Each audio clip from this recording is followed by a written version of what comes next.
नमस्कार। तो चलिए आज बात करते हैं एक बहुत ही खास और गहरे हिंदू अनुष्ठान की, पंचदेव पूजन। हम मिलकर इसकी हर बारीकी को समझेंगे।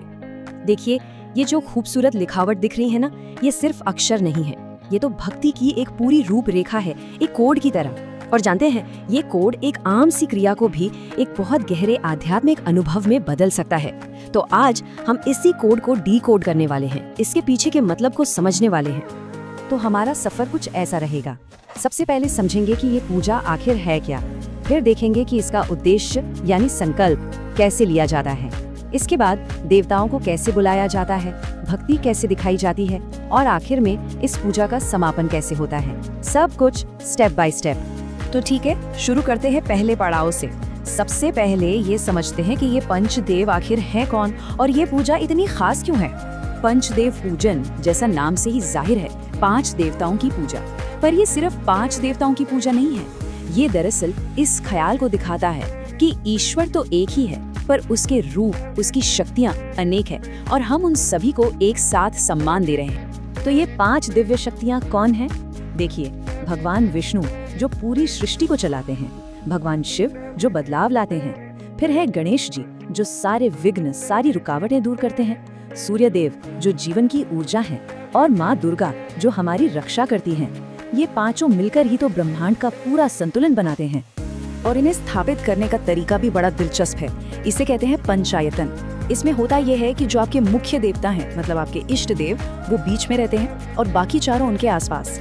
ये कितनी खूबसूरती से दिखाता है कि ईश्वर के साथ हमारा रिश्ता कितना निजी, कितना पर्सनल हो सकता है। अच्छा, तो अब आते हैं इस पूजा की शुरुआत पर। किसी भी काम को करने से पहले एक इरादा होना चाहिए, है ना?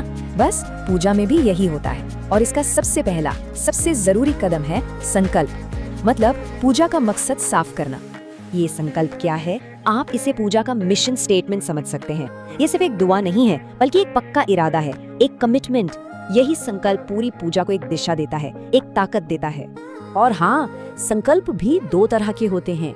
एक है निष्काम संकल्प, मतलब जब आप अपने लिए कुछ नहीं मांग रहे, बस भक्ति के लिए या सबकी भलाई के लिए पूजा कर रहे हैं। और दूसरा है सकाम संकल्प, जिसमें आप किसी खास मन्नत के लिए, जैसे अच्छी सेहत या कामयाबी के लिए पूजा करते हैं। तो ठीक है, मकसद तय हो गया।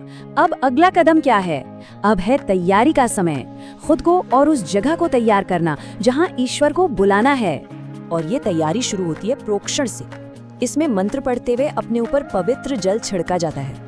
ये सिर्फ शरीर को साफ करना नहीं है, ये मन को भी शुद्ध करने का एक तरीका है, एक इशारा है कि हाँ, अब हम देवताओं के स्वागत के लिए पूरी तरह तैयार हैं। शुद्धि हो गई, अब बारी है मेहमानों को बुलाने की, यानी देवताओं को पूजा में शामिल होने के लिए न्योता देना। इसे कहते हैं आवाहन।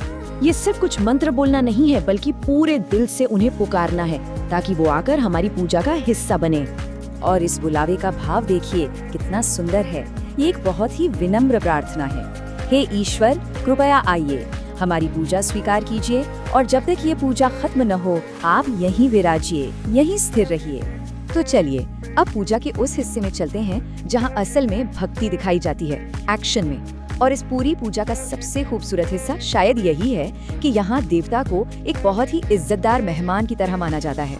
सोच कर देखिए, देवता कोई दूर की शक्ति नहीं, बल्कि हमारे घर आए मेहमान हैं।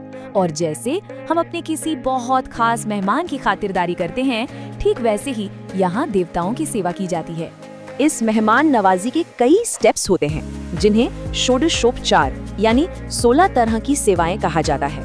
जरा सोचिए, अगर कोई बहुत खास मेहमान घर आए तो हम क्या करते हैं? बैठने के लिए अच्छी जगह देते हैं, यानी आसन, पैर धोने के लिए पानी यानी पाद्य, फिर उन्हें स्नान कराते हैं, नए कपड़े यानी वस्त्र देते हैं, और फिर अच्छा भोजन यानी नैवेद्य परोसते हैं। बस यही सब कुछ देवताओं के लिए किया जाता है। ये देखिए, खातिरदारी की शुरुआत हो रही है। पहले पाद्य यानी पैर धोने के लिए जल, ये एक तरह से यात्रा की थकान मिटाने का प्रतीक है। फिर स्नानम यानी स्नान कराना, ये शुद्धता और सम्मान को दिखाता है। हर एक छोटे से छोटे काम में कितना गहरा प्यार और आदर छिपा है।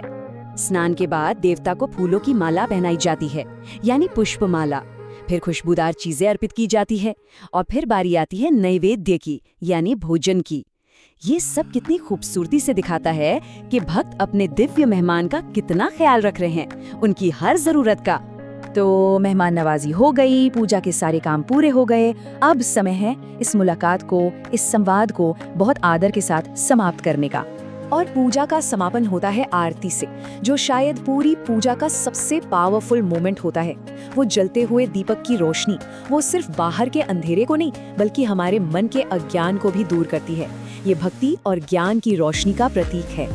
और अंत में ये प्रार्थना ये पूजा के पूरे सार को समझा देती है। इसे कहते हैं क्षमा याचना। इसमें भक्त पूजा में हुई किसी भी भूल चूक के लिए माफी मांगते हैं। ये हमें सिखाता है कि भक्ति में घमंड की कोई जगह नहीं। हम अपनी कमियों को मानते हैं और विनम्रता से माफी मांगते हैं। सच्ची भक्ति शायद यही है। पूजा के बिल्कुल आखिर में जो भी चीजें भगवान को चढ़ाई गई थी, उन्हें प्रसाद के तौर पर लिया जाता है। ये एक तरह से उस दिव्य मेहमान का आशीर्वाद स्वीकार करना है। और बस इसी के साथ ये पूजा पूरी होती है। तो आज की इस पूरी बातचीत से हमने क्या समझा? पहली बात कि पंचदेव पूजन सिर्फ एक पूजा नहीं बल्कि ईश्वर के अलग अलग रूपों को एक साथ सम्मान देने का एक तरीका है। दूसरी बात, किसी भी पूजा की असली ताकत उसके संकल्प यानी उसके इरादे में होती है। और तीसरी और सबसे खूबसूरत बात कि पूरी पूजा एक दिव्य मेहमान की खातिरदारी की तरह है, जो बुलावे से शुरू होती है और विनम्रता और शुक्राने पर खत्म होती है। और जाते जाते एक सवाल सोचने के लिए, आज की इस तेज रफ्तार जिंदगी में क्या इस तरह के पुराने एक तय तरीके से किए जाने वाले अनुष्ठान हमारी आस्था को मजबूत करने और हमें अपनी जड़ों से जोड़ने में मदद कर सकते हैं? इस पर सोचिएगा जरूर।